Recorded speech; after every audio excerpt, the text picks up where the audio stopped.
Good afternoon, good morning, good evening. We are here talking with Meg Glasgow from Finer Frames, and she's a familiar face in the industry.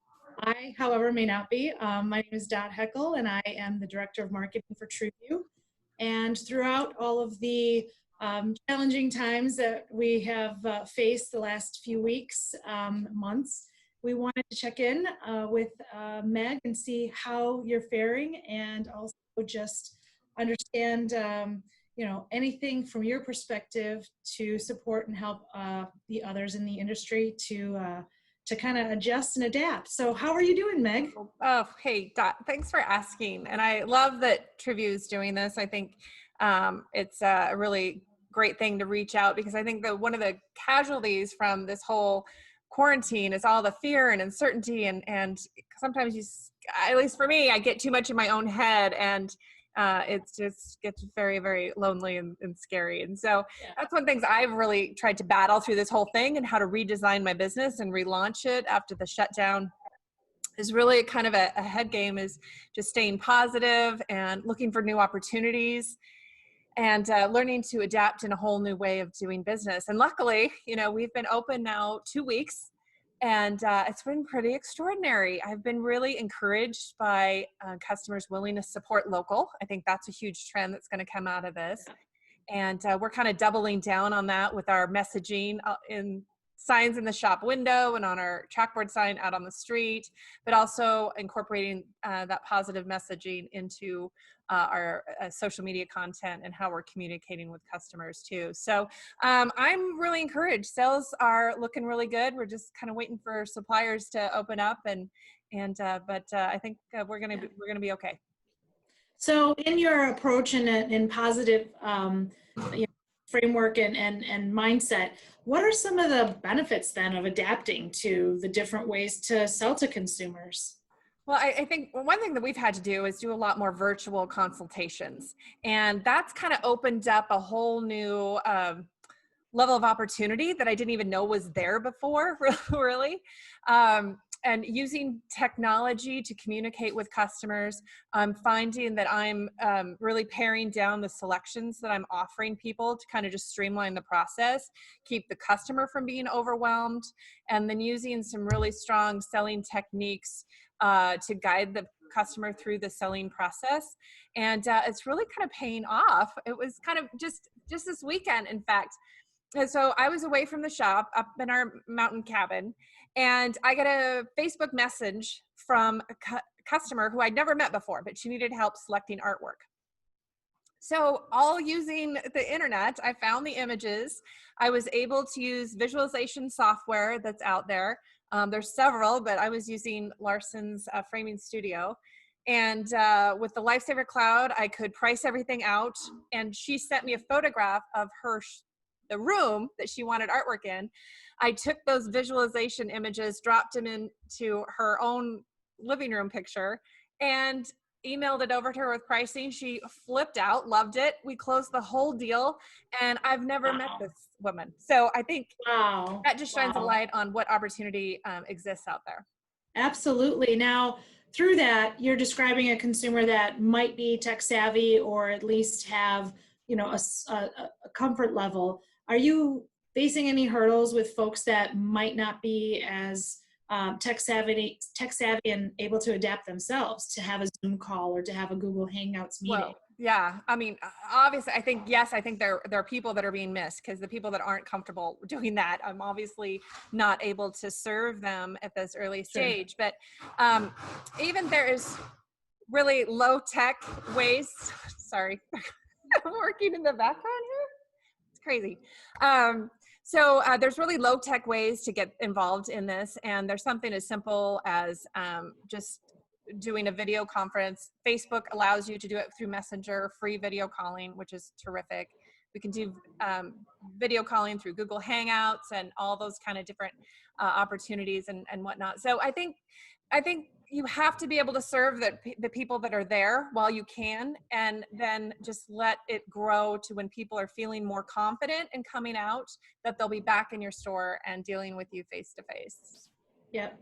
So when you're doing and going through a virtual design, sticking with that for a minute, what are some of the things that I guess you've noticed, recognized that could be helpful to others as they kind of navigate these new waters? Anything from, do you have to have the absolute best, most expensive camera, or what are the things do you need to make sure you have at your reach so that you can make the process a smooth one? Yeah.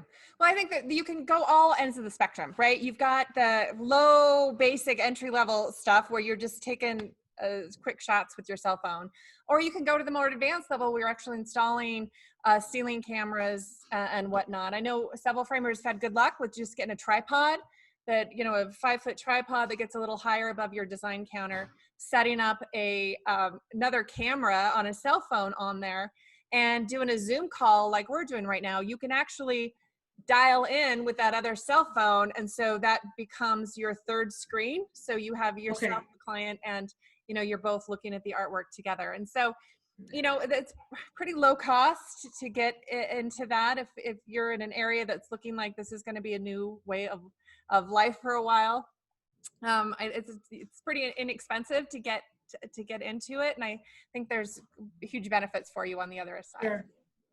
How does the consultation process then go? I mean, you described taking pictures, taking text, but how do you explain to somebody the color and the nuance of a mat or a molding, and even quite frankly, from our perspective, glass? I mean, how do you Sure, that's make it all work? It's a good question, and that's where your real salesmanship comes into play. And I want to stress this to all framers out there that might be listening.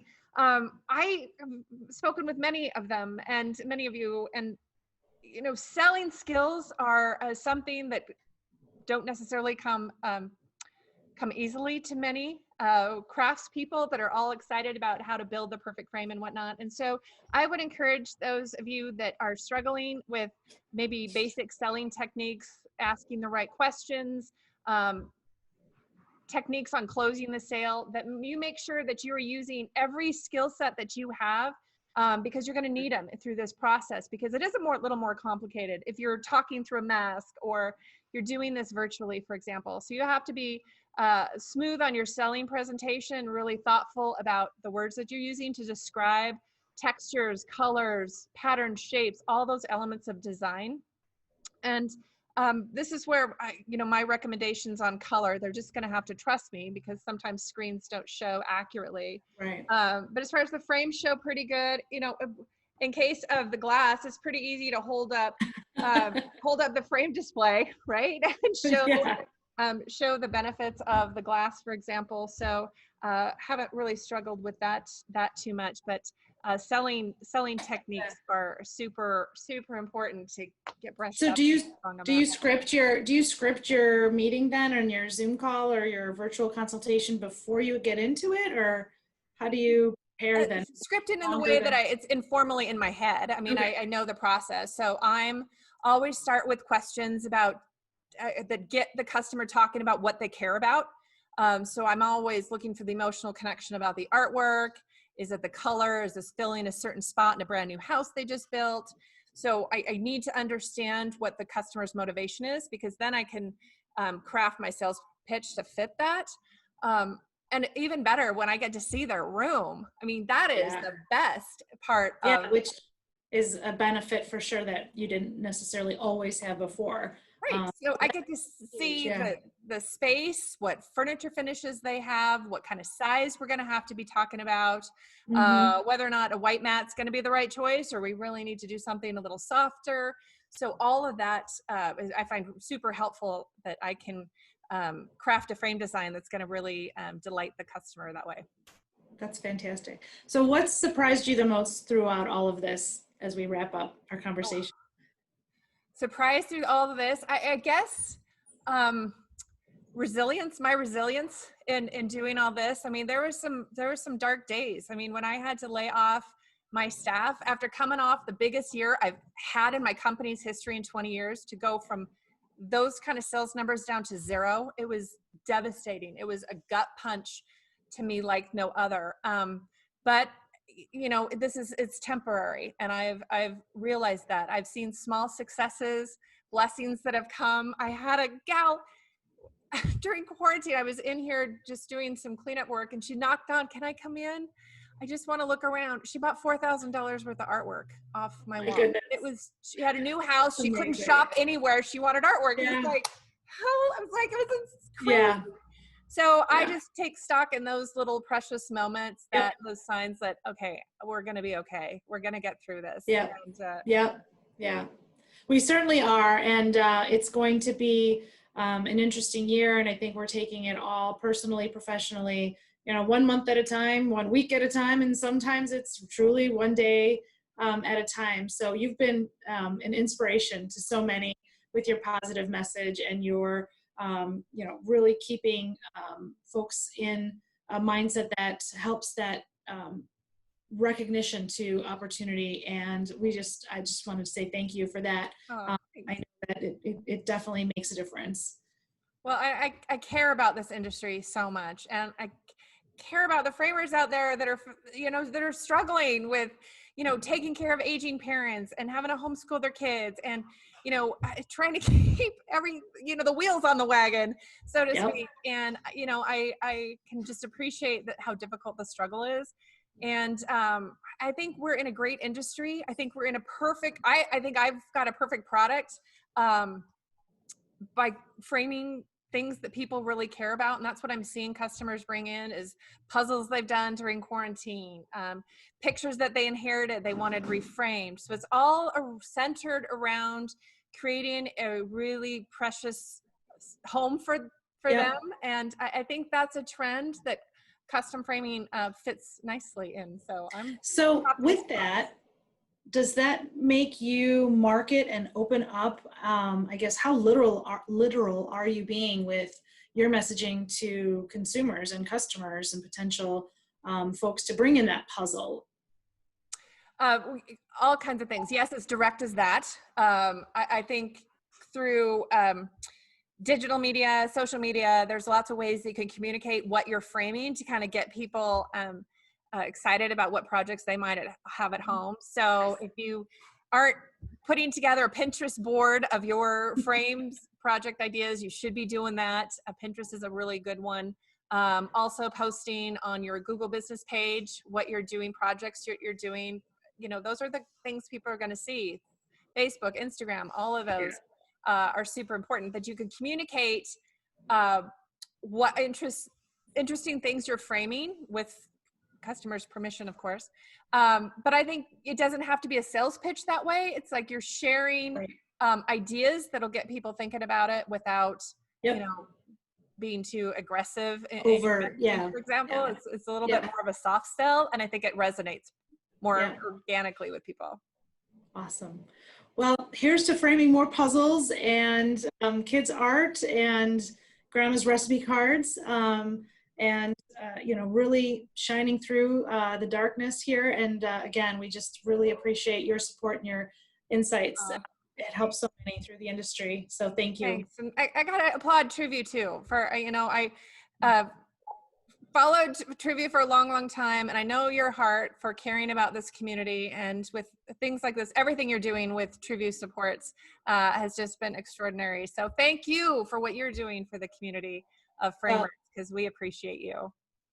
Well, it's clearly a team effort, and I've not been in the industry a terribly long time, but it surprised and delighted me through these months. And again, it's in all of our best interest, and it's clear you all are very passionate and artistic people that are, you're right, very resilient. So lucky to be a part of it. Thank you. Yeah, that's awesome.